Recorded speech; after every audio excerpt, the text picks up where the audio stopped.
Hello, everybody, and welcome. This is Dr. Laarid. I hope that you are fine and in good shape. That's the first lecture. We are going to focus on introducing international relations and, in particular, definition and scope of international relations. So, in this case, we will use the etymology approach and historical one too in general. Introduction. In this lecture, we will start from the idea that each topic has a specific scope and field in which it emerges.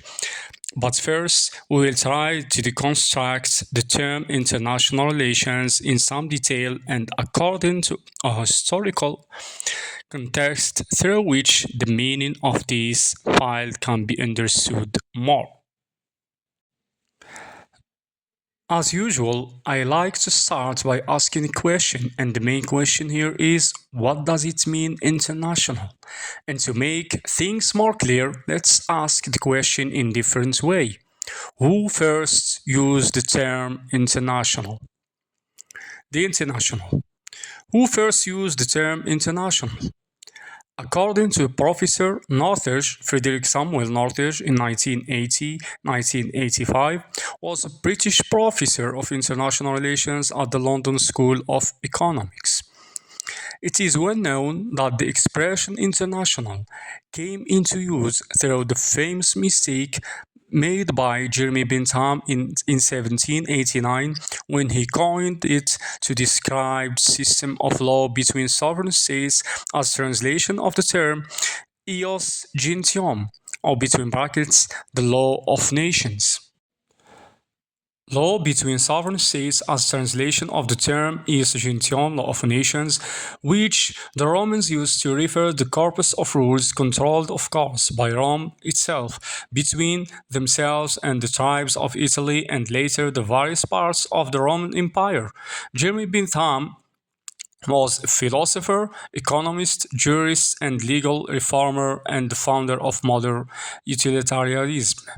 Although international literally means relations among nations, it has for most of its extent referred to relations among states. In Bentham's time, nations and states were often used interchangeably, so his meaning was closer to what we should probably call interstate relations. So we need to talk about some basic terminology sometimes to get used interchangeably when we talk about things happening at the global level. They have very precise meaning and you have to be careful about how to use these terms. Second part of this lecture, international relations, a historical perspective. First, a historical perspective. The inquiry of international relations often begins with history. Without any historical background, many of today's issues are incomprehensible. History without political scene has no fruit. Political scene without history has no roots. That's by John Seeley. Those who cannot learn from history are doomed to repeat it. George Santayana. The problem, as Benedetto Gross once noted, is that simple chronicle is but the corpse of history. History without interpretation is history without the historical problem. Because it rests on interference of the things past, historical thought is bound up in a web of prejudice and politics and owns disputes over ambiguous evidence. The effect, most fundamentally, is that there are histories, not history, while history is only empirical evidence theories of international politics can exploit. Diversity of interpretations would seem to support array of theories, even contradictory ones. This is a difficult notion of theorists and researchers in discipline of international relations, who have long turned historical writings as a source of insight and a file of evidence in which to test their ideas. James Bryce argued international relations.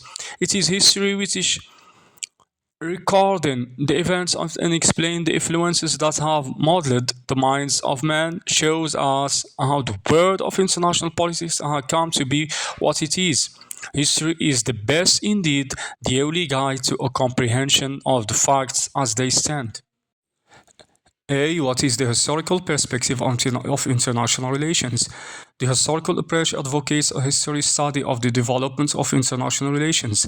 It involves a description of history of relations among nations. The central idea in this approach has been that the study of past is essential for understanding of the present nature of international relations. B. How does history impact the international relations? International relations, in simpler terms, could be defined as any kind of a relationship among and between the states in the world.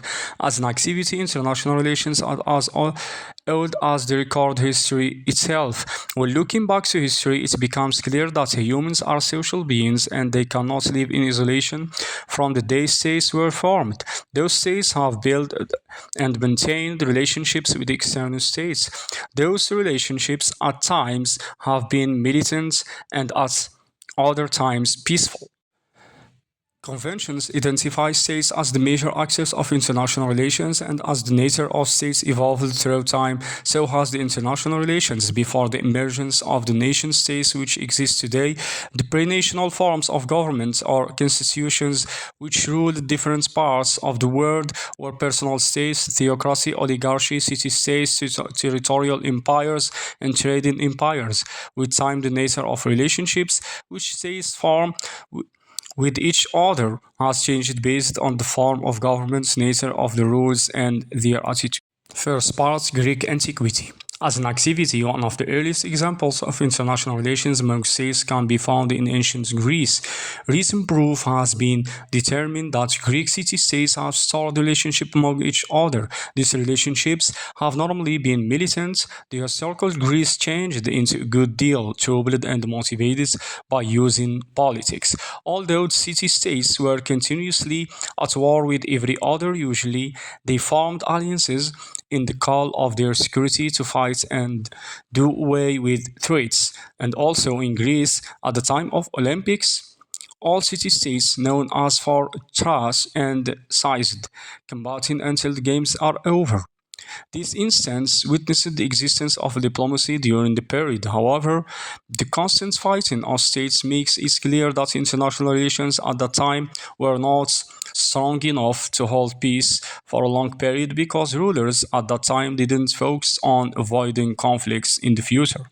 The Greek city-states has many differences from each other. Second part, the Middle Ages. The empire remained the dominant pattern of political organization in Christian Europe after the fall of the Roman Empire, with the successor of the Roman Empire in Europe being the medieval Roman Catholic Empire known as Christendom, based at Rome in Western Europe and Eastern Europe and the Near East by Byzantine Orthodox Empire with Constantinople at the center. These empires composed the two parts of the European medieval Christian world, 5000 and 1050.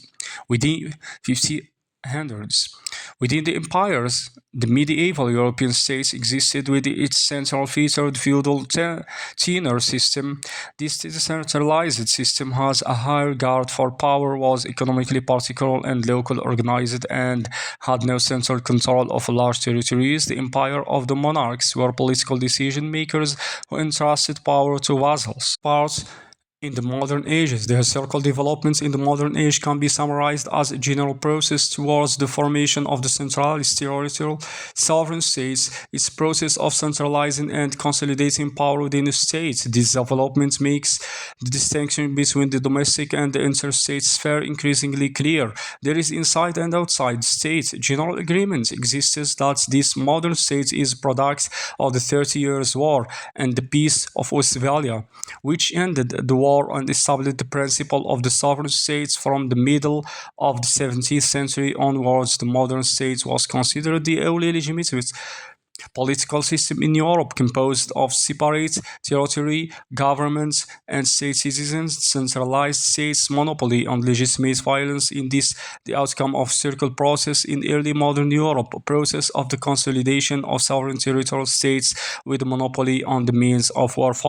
Conclusion: International relations is a relatively young academic subject. Its first departments were set up after the First World War and focused almost exclusively on the best ways to avoid another conflict destructive as the one that raged across the planet between in 1940 and 1918. Despite its youth, its international relations countries many of its main ideas back to classical sources of Western political philosophy. This allows international relations to analyze the world through inductive reasoning, drawing general conclusions from specific evidence and thereby telling us more about the global political, economic, and cultural system in which we live today. Thank you.